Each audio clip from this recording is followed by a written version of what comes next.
Welcome back to part 3 of New York City, my annual summer trip where I come for photography, watches, and to meet up with new and old friends. It's another scorcher of a day in the mid 90s, and I'm hoping to get indoors, so let's get straight to the first authorized dealer. This structure is called the Vessel, which you can climb up to get some views of the city. It's located nearby the subway station and right in front of the mall at Hudson Yards. This mall has several watch stores, clothing stores, and places to eat. Just as you enter, you see Rolex on the right and Cartier on the left. I've never been inside this Cartier store before, but I'll give it a try after I visit Rolex.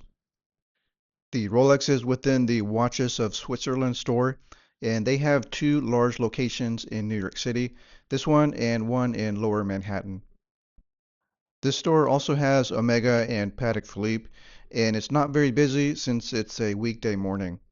There seemed to be some miscommunication with the sales associate. She kept asking if I wanted to buy a Rolex today. Am I interested in buying a Rolex? And I said no, I just want to try on a couple different watches. And still she said we have nothing available for sale, and she said that a couple times. I asked to see a new Oyster Perpetual 36, but the only one she brought out was this green dial. Nice, but it's not my favorite color. Next I saw this 1908 in platinum, a nice looking piece and something I've never seen in person. In the pre-owned section, there was a Patek Philippe in 36 millimeters, a limited production watch to commemorate an opening of a store, and they only made this for 1 year and then discontinued it. What really caught my eye was this vintage GMT Master 2, reference 1675, with the black bezel. This has the right amount of patina, leading to that creamy puffiness of those subplots. The case has been polished perfectly, and there's still beveling at the lugs. It has that very old style clasp, and there is a good amount of stretch to the bracelet. And when I tried to turn the bezel, there was no clicking, it was just a smooth turning bezel. And I don't know if that's how it originally was back in the day. This is for sale certified pre-owned for $17,000. And he told me when they send this off to Rolex to have it refurbished, they do not tell them if they replaced any parts. But looking at this under the loupe, I can tell that they probably replaced the hands because they look too pristine for the age of this watch. I was really tempted to buy this watch, but I restrained myself, and he said I could call back and purchase it and have it shipped to my home. I did not visit the Patek Philippe section, again because it looked like there was no salesperson in that section. The other watch stores were Panerai and IWC, which I did not visit this year.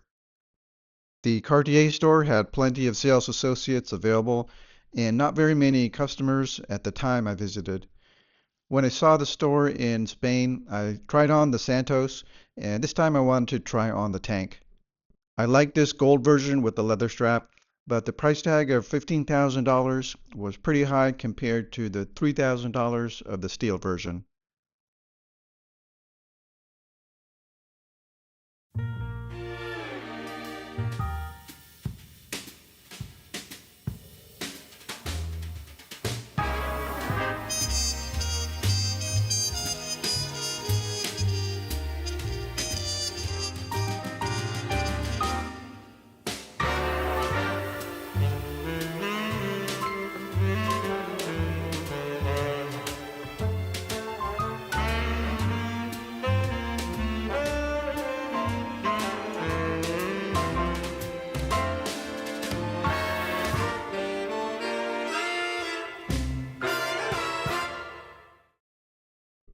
Since I'm traveling just by myself, I stayed in a more affordable hotel, but it's still a pretty nice hotel and conveniently located within Midtown Manhattan.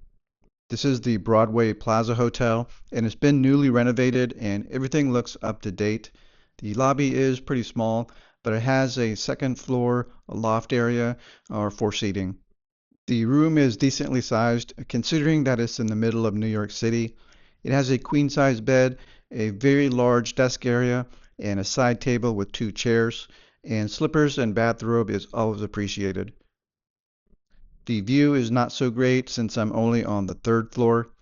I was supposed to get a premium room, but they were sold out, so this is the regular room instead, and they provided me with a complimentary bottle of wine in exchange. After visiting Central Park, I took a walk on the Upper East Side, and this is the old money area with all the usual luxury stores, Chanel, Armani, Hermes, and Versace. There's also several other stores here that I haven't heard very much of, but they still just sound expensive by their names, with names like Le Labo, Bond Number One, and Faherty.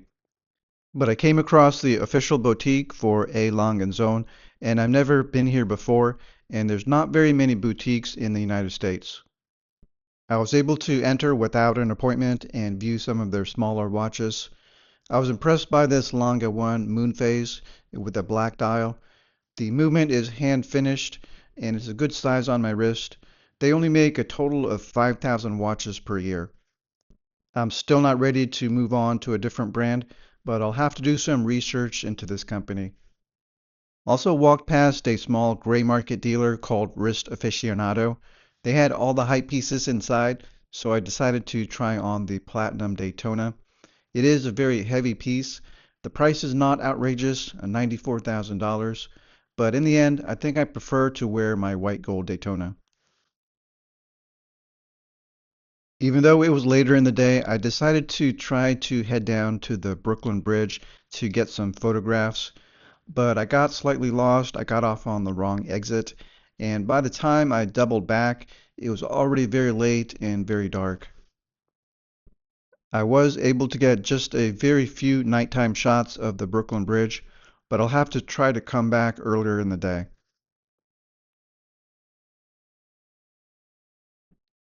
Every time I come to New York City, I tell myself don't go back to Times Square, but I couldn't resist and just had to take a look at the craziness of Times Square.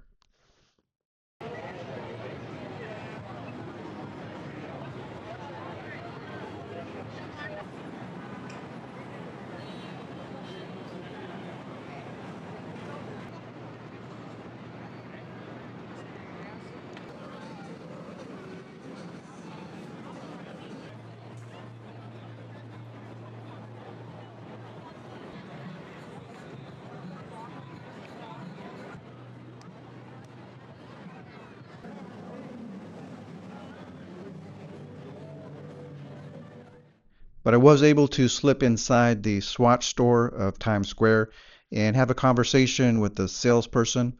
The new Blanc Pawn watch at $400 is pretty expensive, and I never really considered getting one of the Moon swatches.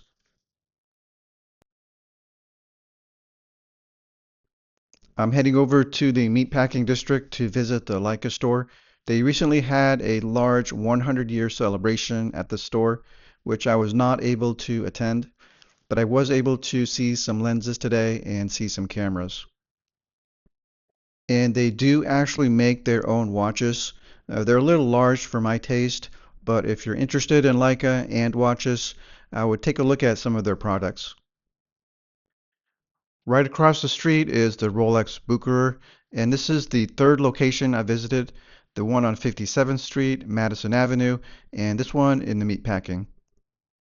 There's actually a fourth Bucherer at Bryant Park, which I have not visited.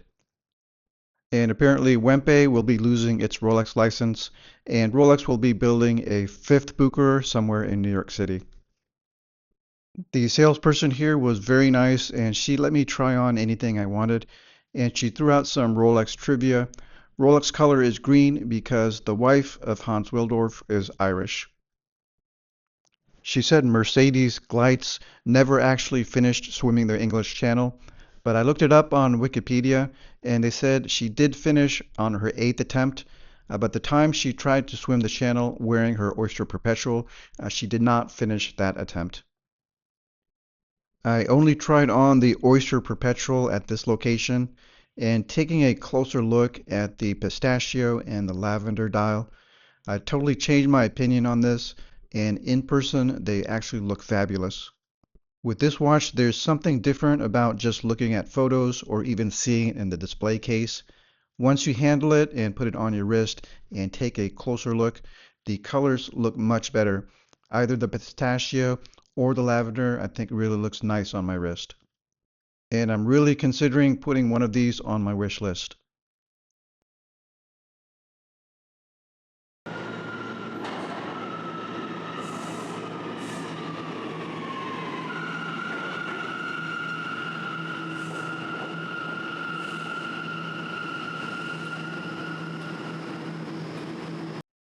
Heading back to the Brooklyn Bridge, I was getting hungry and I stopped into the first pizza place I could find without doing much research into this area.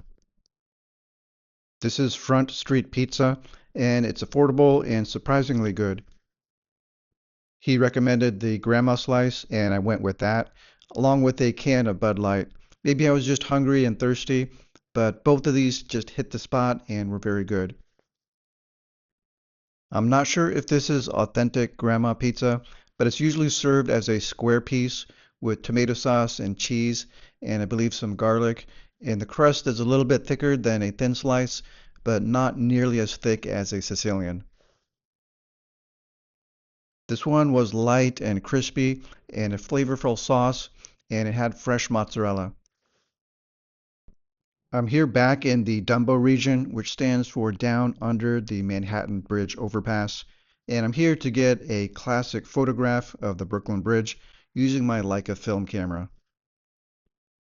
It will take several weeks to develop my film, but I'm hoping that I got at least one good photograph.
For the final watch meetup of this year, we're meeting in the exclusive Centurion Lounge near the top of One Vanderbilt. This has some amazing views all around, almost as good as the Empire State Building, but here you can see the outside of the Empire State Building and you can also see the Chrysler Building. Today I'm meeting with a seasoned collector with an incredible collection of Patek Philippe sports watches, FP Journe, and Rolex. This is the beautiful Aquanaut Travel Time 5164R, and he acquired this from the authorized dealer 9 days after asking about it. 40.8 millimeters diameter and a thickness of only 10.2 millimeters. This fits your wrist well. And a beautiful chocolate dial and a brown strap. You have all the Patek Philippe sports watches you need. You're all good with that. I recommend going next into exploring more of the superb dress watches that are made by Patek Philippe. Thanks again for another great meetup and hope to see you next year if you're in town. And thanks again to everyone that has met up with me during this visit. It was a great visit again this year. I went to almost every place I wanted to go to: Central Park, Empire State, Brooklyn Bridge, Lindustry Pizza, Hamburger America, Tiffany Company, and all of the Rolex ADs. There's still more to do next year, such as exploring Brooklyn or going to Keen's or Delmonico or Series Pizza. If you're interested in meeting up next year, keep an eye out on my channel where I'll announce when I'm coming back next. It will be exactly 1 year from now.